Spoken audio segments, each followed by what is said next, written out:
Boss Marathi season 6मध्ये तुमचं सर्वांचं स्वागत आहे आणि सर्वांना नमस्कार.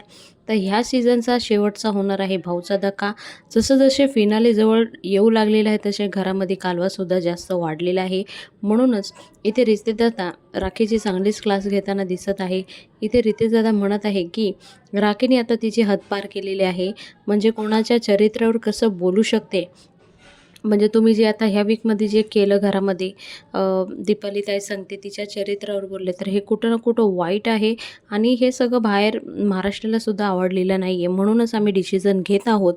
तर आज डिसिजन घेणार आहे आणि राखी सावंतला घराबाहेर काढणार आहे. तर हे सर्व होणार आहे बिग बॉसच्या घरामध्ये आणि हे सगळं करून राखीचा जो गेम प्ले आहे ते सर्व रितेशदादा सगळ्यांसमोर उघडणार आहे. तर हे सर्व तुम्हाला बघायला भेटणार आहे आजच्या एपिसोडमध्ये. तर आजचा एपिसोड बघायला विसरू नका आणि तुमची प्रतिक्रिया जरूर कमेंट बॉक्समध्ये कमेंट करून सांगा. आणि घरातला कोणता सदस्य विनर होणार त्यांचं नावसुद्धा कमेंट बॉक्समध्ये कमेंट करून सांगा. पुन्हा भेटूया नवीन व्हिडिओ सांगते. तोपर्यंत बाय बाय. थँक्यू. जय हिंद.